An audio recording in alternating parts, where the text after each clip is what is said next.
గౌరవనీయులైన కుప్పం నియోజకవర్గ ప్రజలకు మరియు ఆంధ్ర రాష్ట్ర ప్రజలందరికీ కూడా ఓటు వేసినందుకు ధన్యవాదాలు. గౌరవనీయులైన ప్రజలారా, ఈరోజు నేను ఎందుకు ఈ యొక్క మాట మాట్లాడదలుచుకున్నానంటే, మనకు భారతదేశానికి స్వతంత్రం వచ్చి 75 సంవత్సరాలు పైబడింది.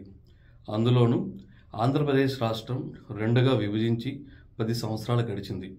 మన రాష్ట్రంలో ఉన్న రెండు ప్రధాన పార్టీలు, తెలుగుదేశం పార్టీ మరియు వైఎస్ఆర్సీపీ పార్టీ యొక్క రెండు ప్రభుత్వాల యొక్క ప్రజాపాలన మనం చూసాం. ఆ రెండు చూసిన తర్వాత మీకు నచ్చిన వాళ్ళకి మీరు ఓటు వేశారు, నాకు నచ్చిన వాళ్ళకి నేను ఓటు వేశాను అన్నమాట. ఈరోజు నేను ఈ వీడియోలో మాట్లాడడానికి ముఖ్య ఉద్దేశం ఏమనగా, అయిపోయింది, నచ్చిన వాళ్ళకి నువ్వు ఓటు వేసావు, నచ్చిన వాళ్ళకి నేను ఓటు వేసాను. సరే, 75 సంవత్సరాలైన స్వాతంత్రం వచ్చి ఏం మారిందో ఏం మారలేదో నీకు తెలుసు, నాకు తెలుసు. 10 సంవత్సరాలైంది ఆంధ్రప్రదేశ్ విడిపోయి. ఏమి రాష్ట్రానికి రావాల్సిన ప్రయోజనాలు వచ్చిందో లేదో నీకు తెలుసు, నాకు తెలుసు. ఇవన్నీ ఓకే, అయింది.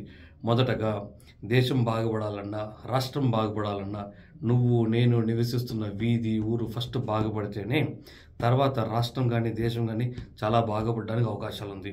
నేను ఇందు మూలంగా ఏమని చెప్పదలుచుకున్నానంటే, గౌరవనీయులైన ప్రజలారా, ఒక్కసారి ఆలోచించండి. ఓటు వేసాం, గెలిచేస్తారు ఎవరో ఒకరు. మనకు కావాల్సిన వాళ్ళు గెలిచినా, మనం ఓటు వేయని వాళ్ళు గెలిచినా కానీ ఆ 51% ఎవరికైతే వస్తుందో వాళ్ళే మన లీడర్స్, వాళ్ళే మన పరిపాలకులు అన్నమాట. మొదటగా ఇప్పుడు మాట్లాడడానికి కారణం ఏంటంటే, ఇంకా మనకు ఎలక్షన్ రిజల్ట్స్ ఇంకా వెలువడలేదు, కానీ మనం ఓటు వేసేసాం. నీ ఊర్లో నీకు ఏం సమస్య ఉంది, నా ఊర్లో నాకు ఏం సమస్య ఉంది అనేది ఊర్లో ఉన్న వాళ్ళకి మనకే తెలుస్తుంది.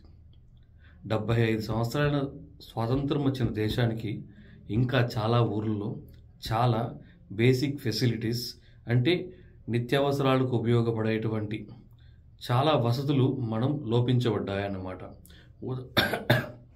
ఉదాహరణకు ఒక హాస్పిటల్, ఒక ట్రాన్స్పోర్ట్ సంబంధించిన ఒక వెహికల్స్, ఊర్లోకి బస్సెస్ రావడం, ఊర్లోకి బ్యాంకులు రావడం, ఇలా చెప్పుకుంటూ పోతే చిన్న చిన్న వసతుల నుండి పెద్ద పెద్ద కార్యాల వరకు, నీళ్ళ సమస్య కూడా కావచ్చు, డ్రైనేజ్ సమస్య కూడా కావచ్చు, ఏదన్నా కావచ్చు.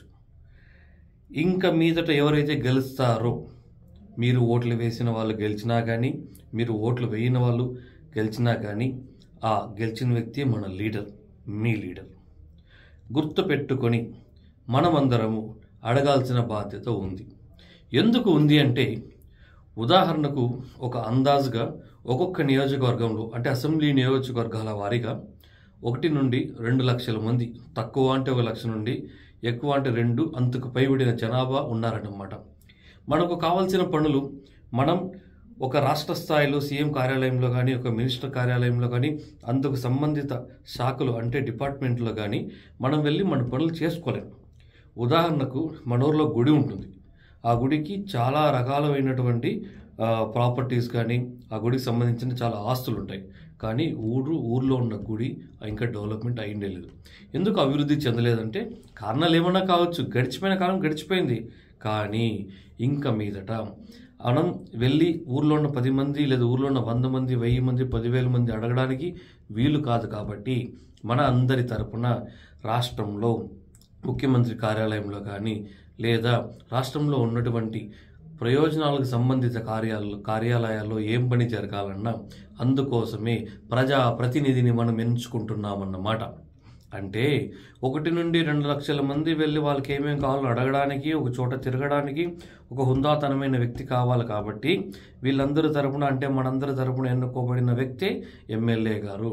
అదేవిధంగా ఢిల్లీలో ప్రధానమంత్రి కార్యాలయంలో కానీ, కేబినెట్ మినిస్టర్ సంబంధించిన వాళ్ళ యొక్క కార్యాలయాలు అంటే ఆఫీసర్స్, మినిస్టర్స్ ఆఫీసర్స్లో కానీ, మన నియోజకవర్గం అంటే పార్లమెంట్ నియోజకవర్గంలో ఒక 7 నుండి 10 లక్షలు, 15 లక్షల మంది జనాభా ఉన్న నియోజకవర్గాల్లో మనం వెళ్ళి అన్నీ అడగలేము, సాధించుకురాలేము. కాబట్టి మన అందరి తరపున మనం ఓట్లు వేసి మనం గెలిపించుకున్న వ్యక్తే పార్లమెంట్కి వెళ్ళే ఎంపీ, ప్రజాప్రతినిధి.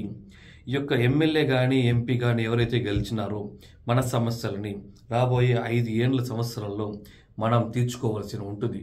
అది ఏ ప్రభుత్వం అన్నా కానీ. ఎందుకంటే ప్రజా తీర్పు ఇచ్చేది ప్రజలు. ఈ భూప్రపంచంలో, ముఖ్యంగా మన దేశంలో ఓట్లు వేసి గెలిపించిన నాయకుడు కోటీశ్వరుడు అయ్యేది మనం చూసామే కానీ, ఓట్లు వేసిన ఓటర్ ఎప్పుడు కోటీశ్వరుడు అయ్యానేసి చూశారు మీరు కానీ, నేను కానీ. కానీ అయిపోయింది. కాలాన్ని మనం తిరిగి వెనక్కి తీసుకురాలేము. కానీ రాష్ట్ర అభ్యున్నతికి, దేశ అభ్యున్నతికి మొదటగా గ్రామ వికాసం అనేది చాలా ముఖ్యం. అందుమూలంగా నెక్స్ట్ రాబోయే 24 యొక్క జూన్ 4 ఎలక్షన్లో రిజల్ట్స్లో ఎవరు గెలిచినా కూడా మీ యొక్క సమస్యల్ని మీ యొక్క దగ్గరలో ఉన్న ఎమ్మెల్యే గారికి దృష్టికి మీరు తీసుకెళ్ళాలి. ఏమి కావాలంటే అది, నా ఊరికి ఏం కావాలో నాకు తెలుసు, ఎవరు గెలిచినా నేను వెళ్ళి అడుగుతాను. నీ ఊరికి ఏం కావాలో నీకు తెలుసు, నువ్వు వెళ్ళి అడుగు. నువ్వు అడగలేదా?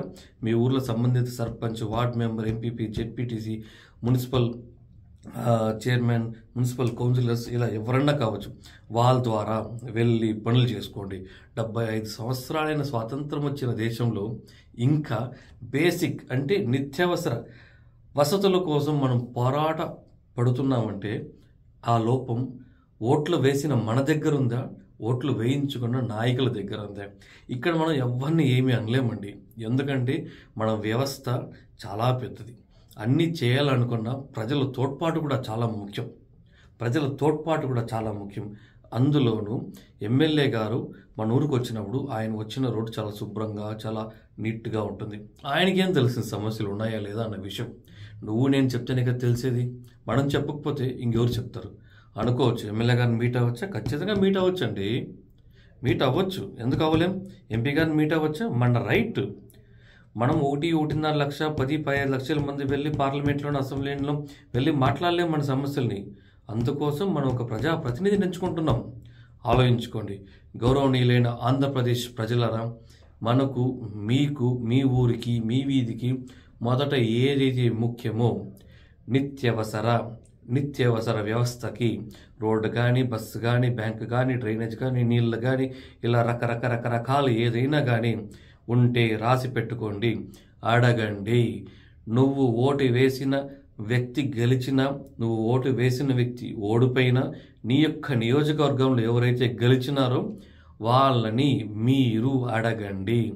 ఎందుకంటే మన వ్యవస్థ 100 మందిలో 51 మంది ఎవరినైతే కోరుకుంటామో అతనే మన యొక్క ప్రజాప్రతినిధి. మీరు ఇవన్నీ ఆశిస్తూ ఖచ్చితంగా అడగకపోతే ఊర్లో డెవలప్మెంట్ అనేది, అభివృద్ధి అనేది కొంచెం స్లో అవ్వచ్చు, లేదా కొన్ని చోట్ల జరగకుండా పోవచ్చు. మీరు ఇవన్నీ ఆలోచిస్తారని కోరుకుంటూ నా మైండ్లో ఉన్న ప్రతి ఒక్క మాట చెప్పాను. ఇంకొక వీడియోలో తద్వారా కలుసుకుందాం. Thank you. నేను మీ భాస్కర్ తిప్పన్న.